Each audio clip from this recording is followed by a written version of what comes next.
ಶ್ರೀ ಗುರುಭ್ಯೋ ನಮಃ.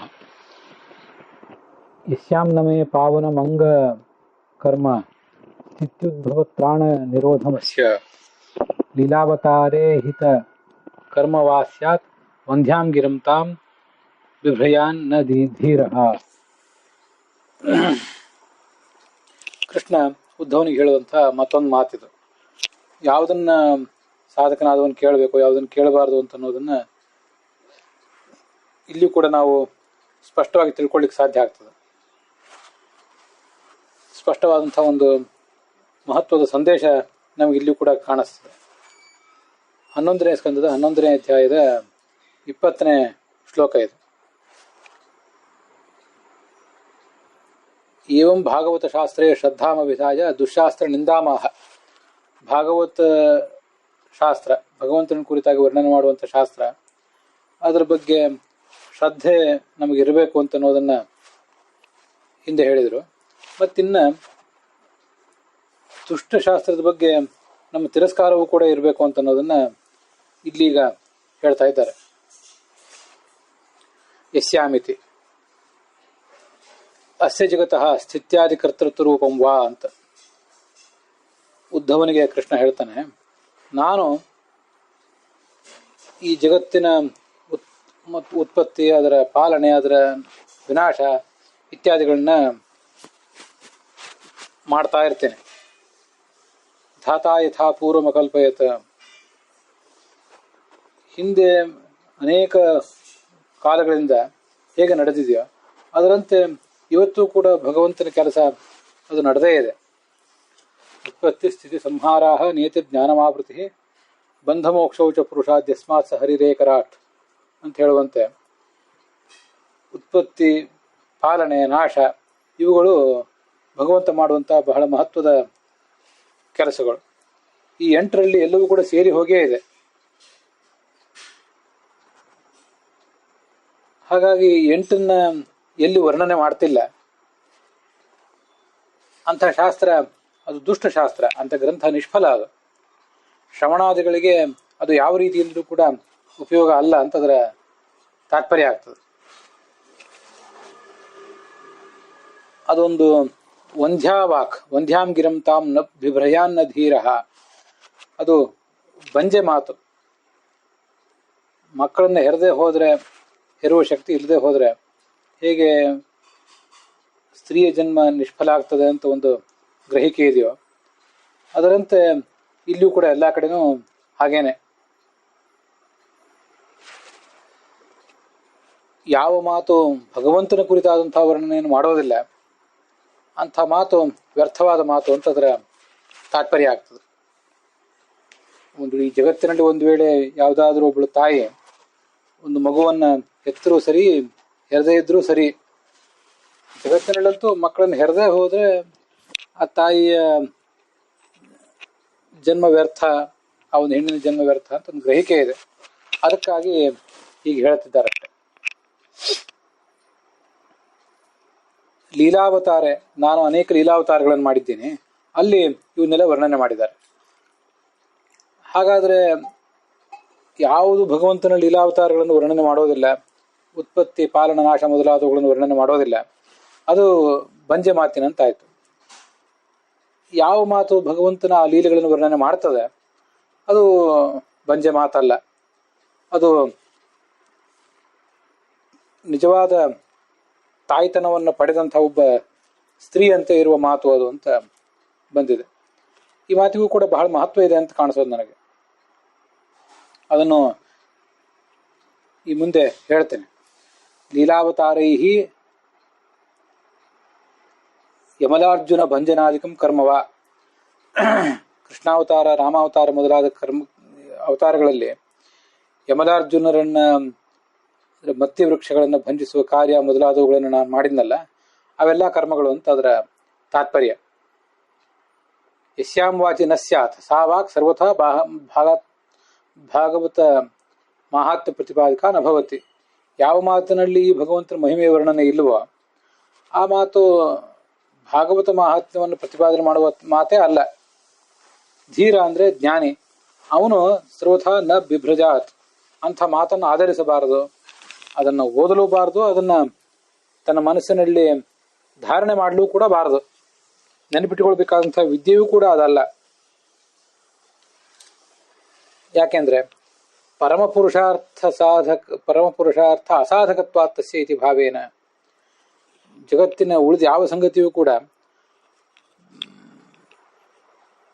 ಏನು ಜಗತ್ತಿನಲ್ಲಿ ನಮ್ಮ ಗಮನಕ್ಕೆ ಬರ್ತದೆ ಅದನ್ನೆಲ್ಲ ವರ್ಣನೆ ಮಾಡುವಂತಹ ಮಾತುಗಳು ಅದ್ಯಾವುದೂ ಪರಮ ಪುರುಷಾರ್ಥಕ್ಕೇನು ಸಾಧಕ ಅಲ್ಲ. ಆದ್ರಿಂದ ಅದು ವ್ಯರ್ಥವಾದ ಮಾತೆ. ಅನೇನ ಅಭಾಗವತ ಶಾಸ್ತ್ರಸ್ಯ ಪುರುಷಾರ್ಥ ಅಸಾಧಕತೆಯ ತತ್ರ ಹೇತ್ವ ಬುದ್ಧಿರೂಪ ತ್ಯಾಗ ಏವ ಕರ್ತವ್ಯ ಇತಿ ಸೂಚಿತಂ ಭವತಿ. ಭಾಗವತ ಶಾಸ್ತ್ರವನ್ನು ಮಾತ್ರ ನಾವು ಪರಿಗ್ರಹಿಸಬೇಕೇ ಹೊರತು ಅಭಾಗತ ಶಾಸ್ತ್ರವನ್ನ ನಾವು ಯಾವ ಕಾರ್ಯದಿಂದಲೂ ಕೂಡ ಸ್ವೀಕಾರ ಮಾಡಬಾರದು. ಅದನ್ನ ತಿರಸ್ಕಾರನೆ ಮಾಡಬೇಕು ಅಂತ ಇಷ್ಟು ಕಂಡು ಬರ್ತದೆ. ಇಲ್ಲಿ ಭಗವಂತನ ಮಹಿಮೆಯನ್ನು ವರ್ಣನೆ ಮಾಡದೇ ಇರುವ ಒಂದು ಮಾತು ಅದೇನಿದೆ ಅದು ಬಂಜೆಯಂತೆ. ಹಾಗಾದ್ರೆ ಭಗವಂತನ ಮಹಾತ್ಮವನ್ನು ವರ್ಣನೆ ಮಾಡಿದ ಮಾತು ಅದು ತಾಯ್ತನವನ್ನು ಪಡೆದ ಒಂದು ಹೆಣ್ಣಿನಂತೆ, ತಾಯ್ತನದ ಸಾರ್ಥಕ್ಯವನ್ನು ಪಡೆದಂತಹ ಒಂದು ಹೆಣ್ಣಿನಂತೆ ಅಂತ ಹೀಗೆ ಹೇಳ್ದಂಗೆ ಆಗ್ತದೆ. ಅದಕ್ಕೆ ಒಂದು ಅಧ್ಯಾತ್ಮದ ಅರ್ಥವೂ ಕೂಡ ಇದೆ. ಈ ಐತರೇಯ ಉಪನಿಷತ್ನಲ್ಲಿ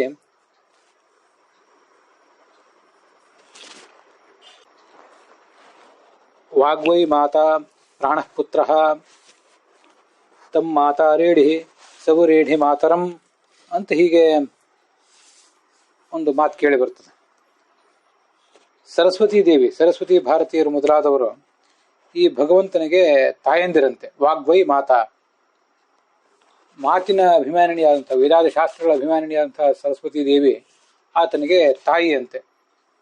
ಪ್ರಾಣಃ ಪುತ್ರಃ, ಜಗತ್ತಿನ ಪ್ರಾಣ.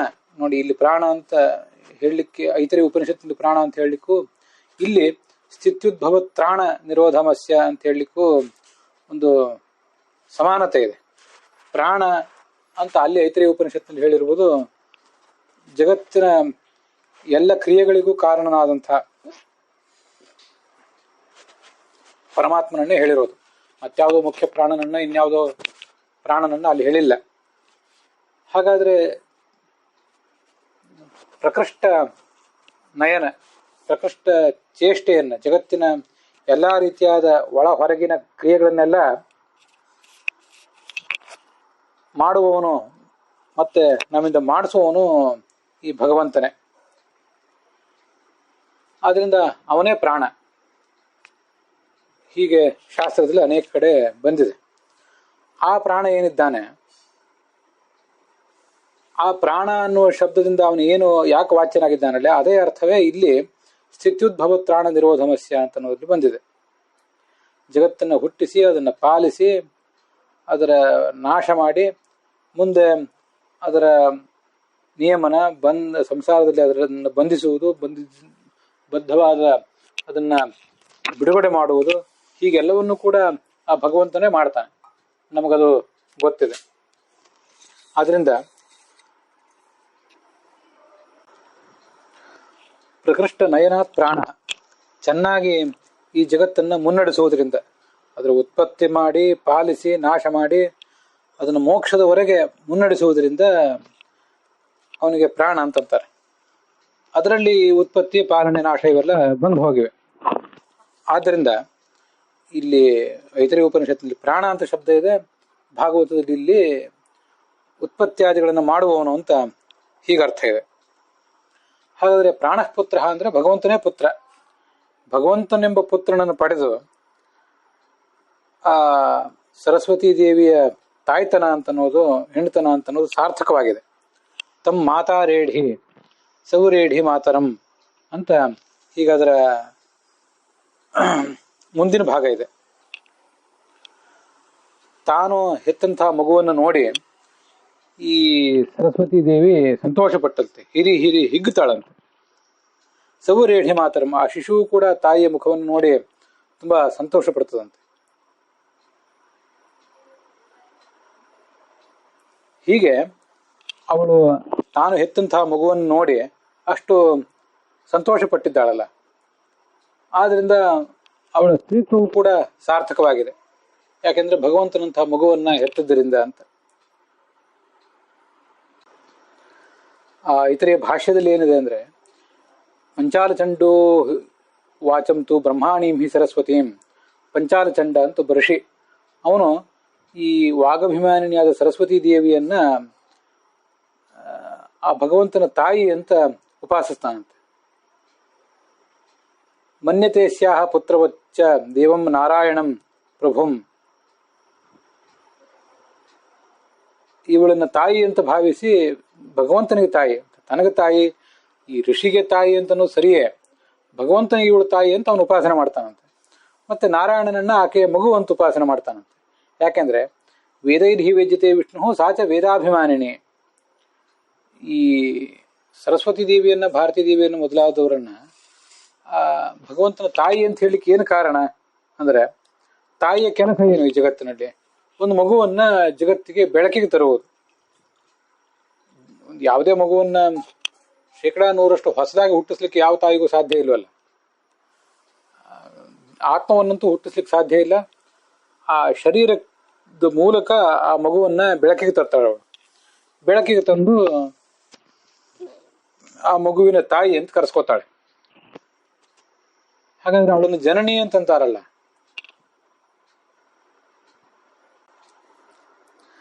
ಜನನಿ ಅಂದ್ರೆ ಯಾಕೆ? ಹುಟ್ಟಿಸುವುದರಿಂದ ಜನನಿ ಅಂತ ನಾವು ತಿಳ್ಕೊಂಡಿದ್ವಿ. ಜನಿ ಪ್ರಾದುರ್ಭಾವೇ, ಜನಧಾತುವಿಗೆ ಇರುವ ಅರ್ಥವೇ ಪ್ರಾದುರ್ಭಾವ ಅಂತ. ಆ ಭಗವಂತನನ್ನು ಬೆಳಕಿಗೆ ತರುವ ಮೂಲಕನೇ ಅವಳನ್ನ ಜನನಿ ಅಂತ ನಾವು ವಾಸ್ತವ ದೃಷ್ಟಿಯಲ್ಲಿ ಕರೆಯೋದು. ಆದ್ರಿಂದ ಅವಳು ಜನನಿ ಆಗಿದ್ದಾಳೆ, ಇವನು ಮಗ ಆಗಿದ್ದಾನೆ. ಅವಳು ವೇದಾಭಿಮಾನಿನಿ, ವೇದಗಳ ಮೂಲಕನೇ ಆತ ವ್ಯಕ್ತ ಆಗಬೇಕು. ಸಾಚ ವೇದಾಭಿಮಾನಿನಿ ಪ್ರಾಣಸ್ಥೋ ಭಗವಾನ್ ವಿಷ್ಣು ಪ್ರಾಣನಾಮ ಪ್ರಣೇತೃತಃ. ಮುಖ್ಯ ಪ್ರಾಣನಲ್ಲಿರುವ ಭಗವಂತನನ್ನ ಪ್ರಾಣ ಅಂತ ಹೇಳ್ತಾರೆ. ಯಾಕೆಂದ್ರೆ ಅವನು ಪ್ರಣೇತ ಆದ್ರಿಂದ, ಜಗತ್ತನ್ನ ಮುನ್ನಡೆಸುವುದರಿಂದ.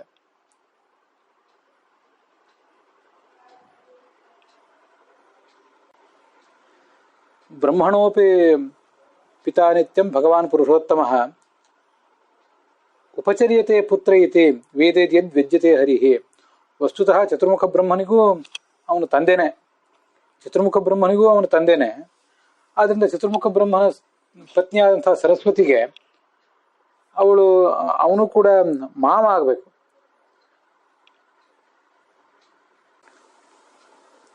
ಶಶುರತ್ವೇನ ಆತನನ್ನು ಉಪಾಸನೆ ಮಾಡ್ತಾರೆ ಇವರೆಲ್ಲರೂ ಅಂತ ಭಾಗವತ ತಾತ್ಪರ್ಯದಲ್ಲಿ ಹೇಳ್ತದೆ. ದೇವತಾ ಸ್ತ್ರೀಯರು ಆತನನ್ನ ಶಶುರ ಅಂತ ಉಪಾಸನೆ ಮಾಡ್ತಾರಂತೆ,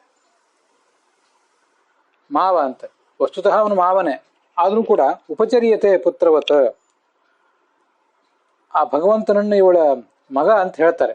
ಚತುರ್ಮುಖ ಬ್ರಹ್ಮನ ಮತ್ತು ಸರಸ್ವತಿ ದೇವಿಯ ಪ್ರಾಣನ ಭಾರತೀಯರ ಮಗ ಅವನು. ಯಾಕೆಂದ್ರೆ ವೇದಗಳ ಮೂಲಕನೇ ಆತ ವ್ಯಕ್ತನಾಗಬೇಕು.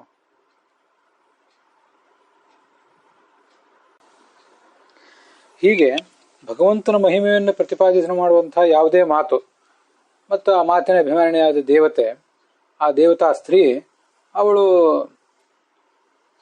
ವಂದ್ಯ ಅಲ್ಲ ಅವಳು. ಯಾಕೆಂದ್ರೆ ಭಗವಂತನಂಥ ಮಹಾಪುರುಷನನ್ನ ಮಗನನ್ನಾಗಿ ಪಡೆದಿದ್ದರಿಂದ, ತನ್ನ ಒಡಲಲ್ಲಿ ಇಟ್ಕೊಂಡು ಆತನಿಗೊಂದು ಜನ್ಮವನ್ನು ಕೊಟ್ಟದ್ರಿಂದ ಅವಳು ಸ್ತ್ರೀಯಾಗಿದ್ದು ಮತ್ತು ವೇದಾಭಿಮಾನಿನಿಯಾಗಿದ್ದು ಸಾರ್ಥಕವಾಗಿದೆ ಆ ದೃಷ್ಟಿಯಿಂದ. ಆದ್ರೆ ಯಾವ ಮತ್ತೊಬ್ಬಳು ಸ್ತ್ರೀ ಅಥವಾ ಮತ್ಯಾವುದೇ ಮಾತು, ಆ ಮಾತಿನ ಅಭಿಮಾನಿಯಾದಂತಹ ಮತ್ಯಾವುದೇ ಒಂದು ವ್ಯಕ್ತಿ, ಒಂದು ಚೇತನ, ಅದು ಸಾತ್ವಿಕ ಚೇತನ ಆಗಿದ್ರೆ, ದೇವತಾ ಚೇತನ ಆಗಿದ್ರೆ ಭಗವಂತನಿಗೆ ಅದು ವ್ಯಂಜಕನೇ ಆಗ್ತದೆ, ಭಗವಂತನ ಮಹಿಮೆಗೆ ಅದು ಪೋಷಕನೇ ಆಗಿರ್ತದೆ. ಅದೇ ಒಂದು ವೇಳೆ ಸಾತ್ವಿಕ ಆಗಿಲ್ಲದೆ ಹೋದ್ರೆ ಆ ಮಾತಾಗಲಿ, ಮಾತಿನ ಅಭಿಮಾನಿ ದೇವತೆ ಆಗಲಿ, ಅದು ಬಂಜೆ ಅಂತ ಅನ್ಸ್ಕೋತದೆ, ತಿರಸ್ಕಾರಕದ ಪಾತ್ರ ಆಗ್ತದೆ.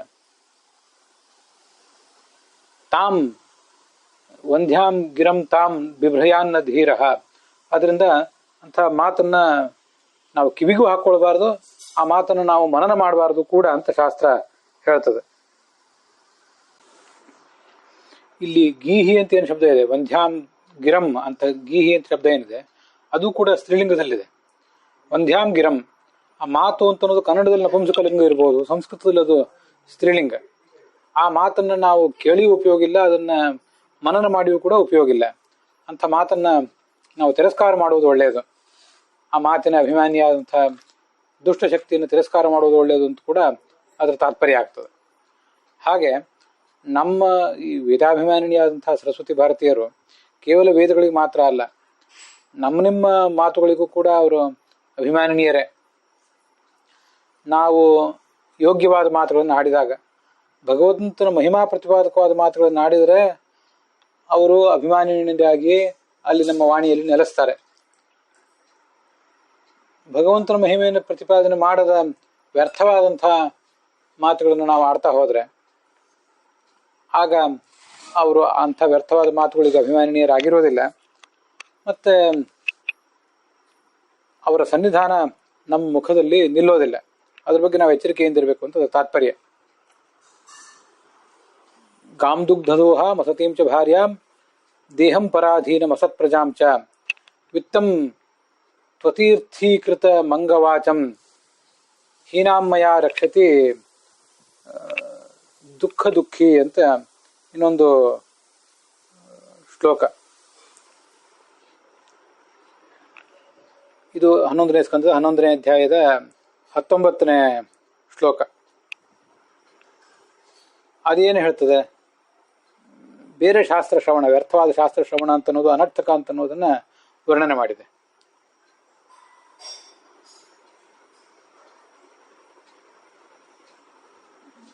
ಈ ಜಗತ್ತಿನಲ್ಲಿ ಕೆಲವರನ್ನ ಪೋಷಣೆ ಮಾಡಿ ಏನು ಉಪಯೋಗ ಇಲ್ಲಂತೆ, ಅಂಥವ್ರನ್ನ ಬಿಟ್ಟೇ ಬಿಡಬೇಕಂತೆ. ಯಾರ್ಯಾರನ್ನ? ಒಂದು ಹಸುವನ್ನ, ಒಂದು ಆಕಳನ್ನ, ಇನ್ನೊಂದು ಪತ್ನಿಯನ್ನ, ಮತ್ತೆ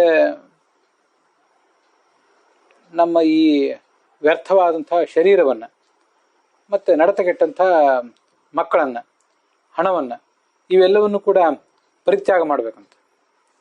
ತುಂಬ ಸುಂದರವಾದಂತಹ ಒಂದು ಮಾತಿದು. ಗಾಂದುಗ್ಧದೂಹ ಮಸತೀಂ ಚ ಭಾರ್ಯಾಂ. ಒಂದು ಹಸು ಅದು ಪರಗ್ರಹದಲ್ಲಿದ್ದು ಅಲ್ಲಿ ಹಾಲೆಲ್ಲ ಹಿಂಡಿದೆ. ಈಗ ನಮ್ಮ ಮನೆಗೆ ಅದು ಬಂದ ಮೇಲೆ, ನಾವು ಅದನ್ನ ಖರೀದಿ ಮಾಡಿದಾಗ ಅಥವಾ ನಮ್ಗೆ ಅದು ದಾನದ ರೂಪದಾಗಿ ಬಂದಾಗ ಹಾಲು ಕೊಡದೆ ಹೋದ್ರೆ ಅಂಥ ಆಕಳನ್ನು ಇಟ್ಕೊಂಡು ಅದಕ್ಕೆ ಉಪಚಾರ ಮಾಡಿ ಏನು ಉಪಯೋಗ? ಅಸತೀಂ ಚ ಭಾರ್ಯಾಂ, ದುರ್ನಡತೆ ಇರುವಂತಹ ಹೆಂಡತಿ, ಅವಳನ್ನು ಕೂಡ ಪರಿತ್ಯಾಗ ಮಾಡಬೇಕು.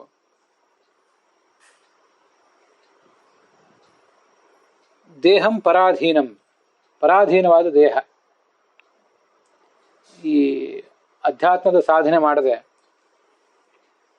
ಇನ್ನೊಬ್ಬರು ಯಾರ್ದೋ ದುಷ್ಟರ, ಅಸಂಸ್ಕೃತರ, ಅಧಾರ್ಮಿಕರ ಸೇವಾ ಮಾಡ್ತಾ ನೀಚ ವೃತ್ತಿಯನ್ನ, ಸ್ವವೃತ್ತಿಯನ್ನ, ನಾಯಿಯ ಜೀವನವನ್ನು ನಡೆಸುವಂತಹ ಶರೀರ ಅದು ಇದ್ರೇನು ಬಿಟ್ರೇನು?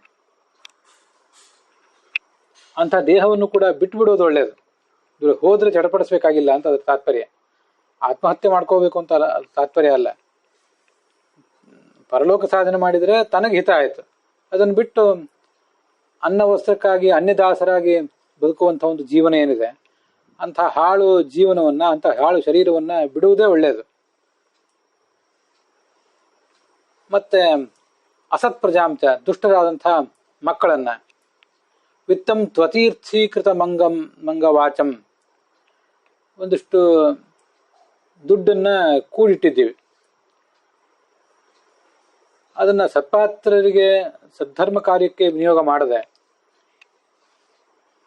ಆ ಹಣವನ್ನು ಹಾಗೇ ಕೂಡಿಟ್ಟಿದ್ರೆ ಅದರಿಂದ ಏನೂ ಸುಖ ಇಲ್ಲ. ಅಂತಹ ಹಣವನ್ನು ಕೂಡ ಪರಿತ್ಯಾಗ ಮಾಡುವುದೇ ಒಳ್ಳೆಯದು. ಹೀನಾಮಯ ರಕ್ಷತಿ ದುಃಖ ದುಃಖಿ. ವಾಚಂ ಮುಂದೆ ವಾಚಂ ಅಂತ ಬಂದಿದೆ. ವಾಚಂ ಹೀನಾಮಯ ರಕ್ಷತಿ ದುಃಖ ದುಃಖಿ ಅಂತ. ಭಗವಂತನ ಮಹಿಮೆಯನ್ನು ವರ್ಣನೆ ಮಾಡಿದಂಥ ಏನು ದುರಾಗಮ ಇದೆ ಅದನ್ನ ವ್ಯರ್ಥವಾಗಿ ಪಾಠ ಮಾಡಿ ಅದನ್ನ ಇಟ್ಟುಕೊಂಡು ಕೂಡ ಏನೂ ಉಪಯೋಗ ಇಲ್ಲ. ಪಠನ ಪಾಠನಾದಿಗಳಿಂದ ಪರಂಪರೆಯಲ್ಲಿ ರಕ್ಷಿಸಿಕೊಳ್ಳುವುದು ಅಂತ ಅದರ ತಾತ್ಪರ್ಯ ಇದೆ.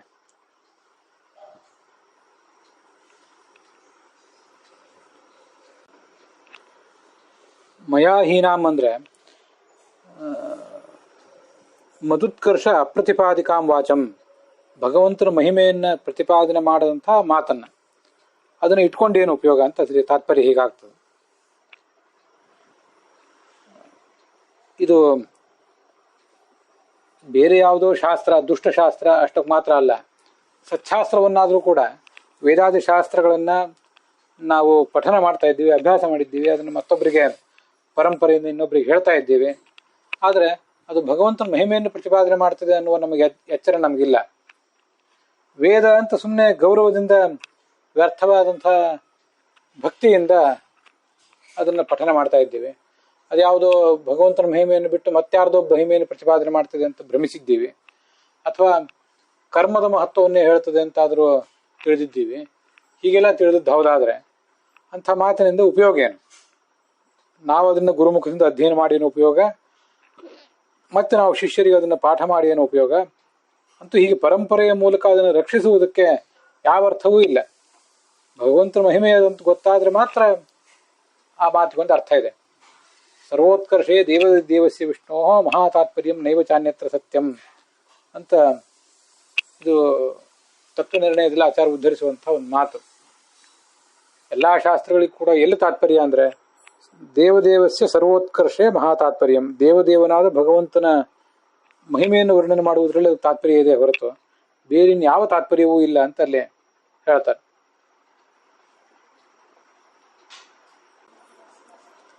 ಅಲ್ಲೇ ಭಾಗವತದಲ್ಲಿ ಮತ್ತೊಂದು ಶ್ಲೋಕ ಇದೆ, ಶಬ್ದ ಬ್ರಹ್ಮಣಿ ನಿಷ್ಣಾತೋ ನನಿಷ್ಣೀಯಾತ್ ಪರೇಯದಿ ಭ್ರಮಸ್ತಸ್ಯ ಭ್ರಮಫಲ ಹಿ ಅಧೇನುಮಿವ ರಕ್ಷತಃ ಅಂತ. ಈ ಶಬ್ದ ಬ್ರಹ್ಮಣಿ ನಿಷ್ಣಾತಃ, ವೇದಾದಿ ಶಾಸ್ತ್ರಗಳನ್ನು ಚೆನ್ನಾಗಿ ಅಧ್ಯಯನ ಮಾಡಿದ್ದಾನೆ, ಅವನ ಪಾಂಡಿತ್ಯದ ಬಗ್ಗೆ ಏನೂ ಸಂಶಯ ಇಲ್ಲ. ಆದರೆ ನನಿಷ್ಣಾಯ ಪರೇಯದೆ, ಆದರೆ ಆ ಶಾಸ್ತ್ರಗಳಿಗೆ ವಾಸ್ತವಿಕವಾದ ತಾತ್ಪರ್ಯ ಏನು ಅಂತ ಅನ್ನೋದನ್ನ ಇವನು ತಿಳ್ಕೊಂಡಿಲ್ಲ. ಶ್ರಮಸ್ತಸ್ಯ ಭ್ರಮಫಲ, ಅಷ್ಟೆಲ್ಲ ಅವನು ಶಾಸ್ತ್ರಗಳನ್ನು ಅಧ್ಯಯನ ಮಾಡಲಿಕ್ಕೆ ಹಾಕಿದ ಶ್ರಮವೂ ಕೂಡ ವ್ಯರ್ಥ ಅಂತಾಗಿ ಹೋಗ್ತದೆ. ಈ ಅಧ್ಯಯನವಿವ ರಕ್ಷಿತ, ಯಾವುದು ಒಂದು ಹಸು ಹಾಲು ಕೊಡ್ತಾ ಇಲ್ವೋ ಅಂಥದನ್ನು ರಕ್ಷಣೆ ಮಾಡಿ ಏನೂ ಉಪಯೋಗ ಹೇಗಿಲ್ವೋ ಹಾಗೆ ಇಂಥ ಒಂದು ಧೇನುವನ್ನು ರಕ್ಷಣೆ, ಇಂಥ ಒಂದು ಶಾಸ್ತ್ರವನ್ನು ಜತನದಿಂದ ಕಾಪಾಡಿಕೊಂಡು ಪರಂಪರೆಯಿಂದ ಪರಂಪರೆಗೆ ಅದನ್ನು ಮುಟ್ಟಿಸಿದ್ರು ಕೂಡ ಏನೂ ಅದರಿಂದ ಲಾಭ ಇಲ್ಲ ಅಂತ ಅದರ ತಾತ್ಪರ್ಯ. ಕಾಮ್ಯಕರ್ಮದ ಸಂಪಾದನೆಗಾಗಿ ಆ ಶಾಸ್ತ್ರವನ್ನೆಲ್ಲ ನಾವು ಉಪಯೋಗ ಮಾಡಿದರೆ ಅದರಿಂದ ಮತ್ತಷ್ಟು ಅಜ್ಞಾನ ಹೆಚ್ಚಾಗ್ತದೆ ಮತ್ತು ದುರ್ಗತಿಗೆ ಕಾರಣ ಆಗ್ತದೆ. ಅದರಿಂದ ಅದು ಬೇಕಾಗಿಲ್ಲ ಅಂತ ಅದರ ತಾತ್ಪರ್ಯ. ಗಾಶ್ಚ ಅಪಯಸ್ವಿನಿ ತ್ಯಕ್ಷಂತೆ, ಹಾಲು ಕೊಡುವುದನ್ನು ನಿಲ್ಲಿಸಿಬಿಟ್ರೆ ಅಂಥ ಬರಡಾದ ಹಸುಗಳನ್ನು ಜನ ಒಂದು ತ್ಯಾಗ ಮಾಡಿಬಿಡ್ತಾರೆ. ಇದೊಂದು ಕಲಿಕಾಲದ ದೋಷ ಇದು ಅಂತ ಹಿಂದೊಂದು ಕಡೆ ಬಂದಿದೆ. ಮನುಷ್ಯ ಸ್ವಾರ್ಥಿ ಆಗಿರ್ತಾನೆ, ಅವನಿಗೆ ಆ ಹಸು ಹಾಲು ಕೊಡ್ತಾ ಇರೋ ತನಕ ಅದ್ರ ಮೇಲೆ ಪ್ರೀತಿ ಇರ್ತದೆ. ಅದಿಲ್ಲದೆ ಹೋದರೆ ಅದ್ರ ಬಗ್ಗೆ ಏನೂ ಅವನಿಗೆ ಪ್ರೀತಿ ಇರೋದಿಲ್ಲ. ಇದು ಕಲಿಕಾಲದ ಲಕ್ಷಣ.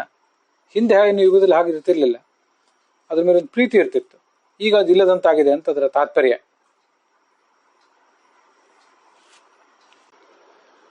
ಗಾಶ್ಚ ಅಪಯಸ್ವಿನಿ ಅಂತ ಏನು ಬಂದಿದೆಯಲ್ಲ, ಅಲ್ಲಿ ಅದರ ತಾತ್ಪರ್ಯ ಏನು ಹಾಗಾದ್ರೆ? ಗಾಶ್ಚ ಅಪಯಸ್ವಿನಿ ತ್ಯಕ್ಷಂತಿ ಅಂತಂದ್ರೆ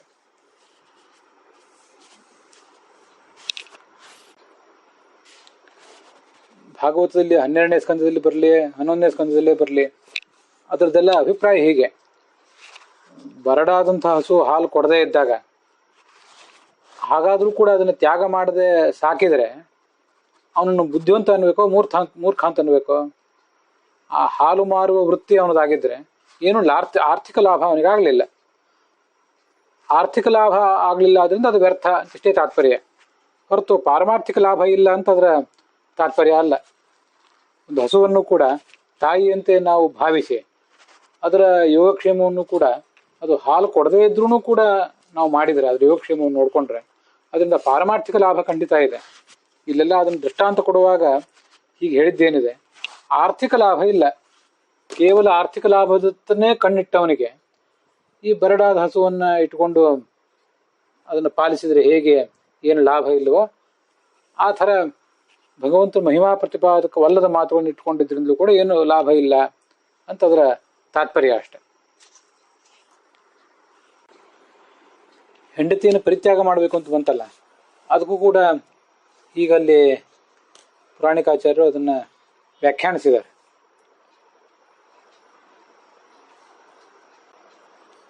ಶೀಲಗೆಟ್ಟ ಹೆಂಡತಿಯನ್ನು ಪರಿತ್ಯಾಗ ಮಾಡಬೇಕು ಅಂತ ಭಾಗವತದ ತಾತ್ಪರ್ಯ ಏನು ಅಲ್ಲ ಅಂತಾರೆ ಪುರಾಣಿಕಾಚಾರ್ಯರು. ಭಾರ್ಯಾಂಶ ಅಪ್ರಿಯವಾದಿನಿ ಅಂತ ಮಹಾಭಾರತದಲ್ಲೂ ಕೂಡ ಅಪ್ರಿಯವಾದಿನಿಯಾದ ಪತ್ನಿಯನ್ನು ಪರಿತ್ಯಾಗ ಮಾಡಬೇಕು ಅಂತಿದೆ. ಅದರ ತಾತ್ಪರ್ಯ ಏನು? ಭಾಗವತವು ಕೂಡ ಶೀಲಗೆಟ್ಟ ಹೆಂಡತಿಯನ್ನು ಪರಿತ್ಯಾಗ ಮಾಡಬೇಕು ಅಂತ ಹೇಳ್ತಿಲ್ಲ. ಮಹಾಭಾರತವು ಕೂಡ ಅಪ್ರಿಯವಾದಿನಿಯಾದಂತಹ ಭಾರ್ಯೆಯನ್ನು ಪರಿತ್ಯಾಗ ಮಾಡಬೇಕು ಅಂತಿಲ್ಲ. ತಾತ್ಪರ್ಯ ನಿರ್ಣಯದ 21ನೇ ಅಧ್ಯಾಯದ ಶ್ಲೋಕವೊಂದನ್ನು ಪುರಾಣಿಕಾಚಾರ್ಯ ಉದ್ಧರಿಸ್ತಾರೆ. ಪತ್ನಿ ಶೀಲಗೆಟ್ಟರೆ ಪತಿಗೆ ಪುಣ್ಯಲೋಕ ಇಲ್ದಂತಾಗ್ತದೆ. ಇದೆಲ್ಲ ಭೀಮಸೇನ, ಧರ್ಮರಾಜ ಮತ್ತು ದ್ರೌಪದಿ ಪರಸ್ಪರ ಮಾತಾಡಿದ ಮಾತುಗಳು. ಅವಳು ನಮ್ಮ ಅರ್ಧಾಂಗಿನಿ, ನಮ್ಮ ಅರ್ಧಾಂಗಿನಿ ಕೆಟ್ಟರೆ ಒಂದು ಅರ್ಧ ಅಂಗನೇ ಕೆಟ್ಟಂತೆ. ಅವಳು ಹೀಗೆ ಶೀಲಭ್ರಷ್ಟಳಾದ್ರೆ ಅವಳನ್ನ ನಾವು ಸಂತಾನಕ್ಕಾಗಿ ಸ್ವೀಕಾರ ಮಾಡಿದ್ರು ಕೂಡ ಏನೂ ಸುಖ ಇಲ್ಲ, ತ್ಯಜಿಸಿದ್ರು ಏನಾದ್ರು ಸುಖ ಇದೆಯಾ? ಅದೂ ಇಲ್ಲ. ಯಾಕೆಂದ್ರೆ ನಾತಿ ಚರಾಮಿ ಅಂತ ಅಗ್ನಿಸಾಕ್ಷಿಯಾಗಿ ಹೇಳಿರ್ತೇವೆ ನಾವು. ಹೇಳಿದ್ಮೇಲೆ ನಮ್ಮ ಕರ್ತವ್ಯ ಏನು? ಹಾಗಾದ್ರೆ ಹೇಗೆ ಅದನ್ನ ಕರ್ತವ್ಯ ನಿಭಾಯಿಸ್ಬೇಕು? ಅಂದ್ರೆ ಅವಳನ್ನ ತ್ಯಾಗ ಮಾಡಿದ್ರು ಸುಖ ಇಲ್ಲ, ಏನಾದ್ರೂ ಮಾಡಲಿ ಅಂತ ತಿರಸ್ಕಾರ ಮಾಡಿದ್ರು ಅದು ಬಾಧಕವೇ. ಅವಳು ಮತ್ತಷ್ಟು ಹಾಳಾಗುವಂತ ಪ್ರಸಂಗ ಬರಬಾರ್ದು. ಹಾಗೆ ಬರಡು ಹಸುವನ್ನು ಸಾಕಿದ್ರೆ ಪುಣ್ಯ ಸಂಪಾದನೆ ಆದ್ರೂ ಆಗ್ತದೆ, ಆದ್ರೆ ಹಾಗೆ ದುಷ್ಟಳಾದ ಪತ್ನಿಯನ್ನು ಸಾಕಿದ್ರಿಂದ ಪುಣ್ಯವೂ ಇಲ್ಲ. ಆದ್ರಿಂದ ಮತ್ತೆ ಅವಳು ತಪ್ಪು ಮಾಡ್ತಾ ಇದ್ರೆ ಇವನಿಗೆ ಅಪಕೀರ್ತಿನೇ ಬಂದು ಒದಗ್ತದೆ. ಅದಕ್ಕಾಗಿ ಅವಳನ್ನ ಮತ್ತೆ ಆ ತಪ್ಪು ಕೆಲಸದಿಂದ ದೂರ ಇರುವಂತೆ ಮಾಡಬೇಕು, ರಕ್ಷಿಸಬೇಕು. ಅವಳನ್ನ ತಾನೇ ಸುಶೀಲಳಾಗಿ ಬದುಕಲಿಕ್ಕೆ ಬೇಕಾದಂತಹ ಒಂದು ವ್ಯವಸ್ಥೆಯನ್ನ ಮಾಡಬೇಕು. ಅವಳಿಗೆ ಅಂತ ಮಾರ್ಗವನ್ನು ಅವಳಿಗೆ ತೋರಿಸ್ಬೇಕು. ತ್ಯಾಗ ಮಾಡುವುದಾಗ್ಲಿ, ಅವಳನ್ನ ದೈಹಿಕವಾಗಿ ಮಾನಸಿಕವಾಗಿ ಹಿಂಸಿಸುವುದಾಗ್ಲಿ ಸಲ್ಲದು ಅಂತ ಪುರಾಣಿಕಾಚಾರ್ಯರು ಬರೆದಿದ್ದಾರೆ. ನಾನು ಕೂಡ ಹಿಂದೆಲ್ಲ ಮಹಾಭಾರತದ ಮಾತುಗಳನ್ನು ವ್ಯಾಖ್ಯಾನ ಮಾಡುವಾಗ ಹಾಗೆ ಹೇಳಿದ್ದೆ. ಅಂತ ಶಾಸ್ತ್ರದ ಮಾತುಗಳನ್ನು ಅರ್ಥ ಮಾಡ್ಕೊಳ್ಳುವಾಗ ಕಾಮನ್ ಸೆನ್ಸಿನ ಮೂಲಕ ಅರ್ಥ ಮಾಡ್ಕೊಳ್ಬೇಕಾಗ್ತದೆ. ಭಾರತ ಹೀಗೆ ಹೇಳಿದೆ, ಭಾಗವತ ಹಾಗೆ ಹೇಳಿದೆ ಅಂತ ಅಕ್ಷರಶಃ ಅದನ್ನ ಅನುಸರಿಸಲಿಕ್ಕೆ ಬರೋದಿಲ್ಲ ಅಂತಲೇ ನನ್ನ ತಾತ್ಪರ್ಯ. ಹೀಗಿದು ಈ 2 ಶ್ಲೋಕಗಳು. ವ್ಯರ್ಥವಾದ ಶಾಸ್ತ್ರಗಳನ್ನ ನಾವು ಪಠನ ಮಾಡ್ತಾ ಹೋದ್ರೆ ಅದು ಹೇಗೆ ನಮಗೆ ಹಾನಿಕಾರಕ ಅನ್ನೋದನ್ನು ವರ್ಣನೆ ಮಾಡಿವೆ. ಅದ್ರ ಜೊತೆಗೆ ಈ ಭಾಗ ಸಮಾಪ್ತವಾಗಿದೆ.